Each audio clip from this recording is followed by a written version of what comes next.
और आम आदमी पार्टी की प्रेस कॉन्फ्रेंस हो रही है। सौरभ भारद्वाज का कुछ कहना सुन लेते हैं। खादी लाउंज का काम दिया गया नहीं दिया गया, एलजी साहब बताएं।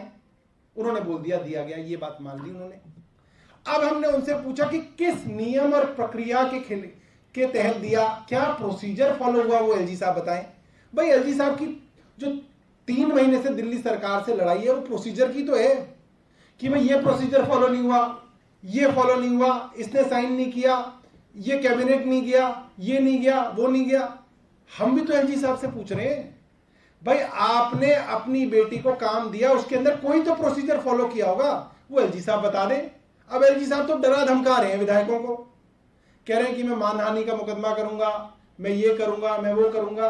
अरे भाई आप इतनी प्रेस रिलीज देते हैं दिन में, आप एक बार प्रेस को बताएं, एक प्रेस कॉन्फ्रेंस करके बता दें कि भाई ये प्रोसीजर था जो फॉलो हुआ।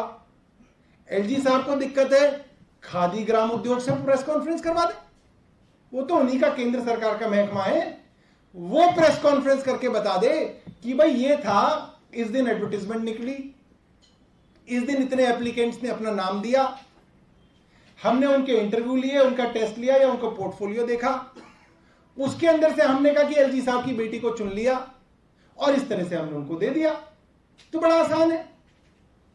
मगर कोई ड्राइंग रूम में कोई ना खादी उद्योग की चीजें बट सकती हैं, फिर मतलब प्रोसीजर नहीं हुआ। तो एलजी साहब बोले इस बात को, प्रोसीजर फॉलो हुआ या नहीं हुआ। अब मनीष जी तो कोई नहीं इनके ऊपर डिफेमेशन कर रहे, मनीष जी कह रहे मेरे ऊपर आरोप लगा, आप जांच करा लो। एलजी साहब जांच कराने के लिए आ ही नहीं रहे। हमें तो बड़ी उम्मीद थी एलजी साहब की इज्जत बढ़ती अगर एलजी साहब कहते I am ready for any inquiry, any investigation, I welcome all the inquiries and investigation. क्या दिक्कत थी इसके अंदर? इसमें कोई बदनामी घटती या बढ़ती? इसके अंदर क्लीन चिट मिल जाती, जो प्रोसीजर होता वो देख लेती, जो भी सीबीआई से कराते या किसी इंडिपेंडेंट जज से कराते, उसके अंदर तो कोई दिक्कत ही नहीं थी। हमारी और बदनामी होती। अगर एलजी साहब को क्लीन चिट मिल जाती तो हमारी असली बदनामी होती कि भाई हमारे आरोप झूठे थे। ये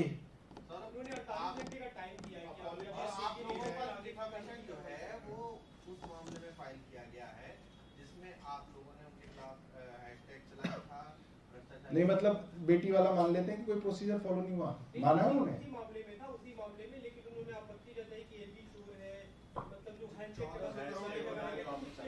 वो सब हैशटैग भी चला था, हैशटैग का मतलब आपने नारे लगाए थे, 1400 करोड़ के घोटाले का जो आपने आरोप। भाई देखो, मैं तो सिर्फ वो चीज बता सकता हूं जो हमने बोली प्रेस कॉन्फ्रेंस में, जो मैंने बोली। मैंने 2 चीजें बोली हैं और हम उस पर अड़े गए। एलजी साहब जब खादी के चेयरमैन थे तो उनके हेड कैशियर ने, और जब वो छुट्टी गया तो उसकी जगह जो दूसरा हेड कैशियर बना उसने, एक संजीव कुमार था और एक कोई यादव था, प्रदीप यादव, नाम भी याद हो गए मुझे। तो इन दोनों ने कहा कि नोटबंदी के वक्त कुछ लाख रुपए बदले गए और वो पैसा उनको, उनके मैनेजर और फ्लोर मैनेजर ने कहा कि वो एलजी साहब का पैसा है, यानी कि उस वक्त के चेयरमैन वीके सक्सेना साहब का पैसा है और इसको आपको बदलना ही होगा।